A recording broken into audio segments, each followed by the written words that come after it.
Ngayong araw ay nagluto ako ng gulay at isda para sa ulam namin. At magbubukas na rin tayo ng mga padalang parcel. Ito nga yung lutong gulay na linggo-linggo ata hindi nawawala sa menu namin. Dinengdeng at sasamahan ko na ng pritong Gigi. Sasamahan na rin natin ng ginisang tahong. Alam nyo habang patanda ng patanda ganitong ulam na yung mga kinikrave ko. Ganito na ata kapag kapatrenta ka na. Kapag dinengdeng madalas sitaw, okra, palang, kalabasa at saluyot yung hinahanap ko.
Kinahaponan naman ito at nagbukas ako ng mga parcel. Itong pinakamalaki yung stand ng washing machine. Itong washing machine kasi namin simula nung binili namin ay hindi ko pa nabibilhan ng stand. Laging nadadaanan ng tubig yung ilalim at hindi ko nalilinis kaya ito yung kailangan ko. Matibay na nga ito mga mari kasi dalawa na yung tube niya. 8 yung paa tapos meron pang 4 na gulong. Na-assemble nga pala ito at adjustable din depende sa size ng washing machine. Pwede na nga rin itong patungan ng ref kasi tignan nyo naman at napakalaki na. Puro non-stick yung lutuan ko kaya bumili rin ako ng ganito. May takip na nga rin ito para pwede ko ring lutuan ng may sabaw o kaya naman may sarsa. Ito naman yung electric nail driver. Automatic na nga itong pangpako para hindi ka na gumamit ng martilyo. Naman yung electric screwdriver para sa mga ina-assemble namin dito sa bahay. Ang ganda nito kasi rechargeable na, may speed at kumpleto pa yung accessories niya. May reverse din ito at pwede kang mamili ng speed niya.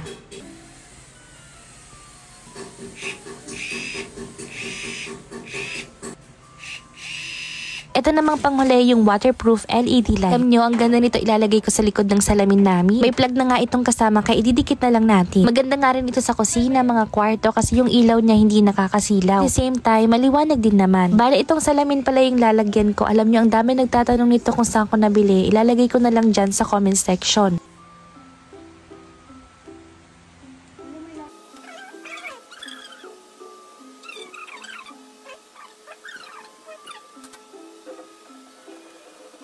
Ito na nung nakabit namin, tingnan nyo ang ganda. Mas maganda pa nga ito kapag ganitong naka-off yung ilaw.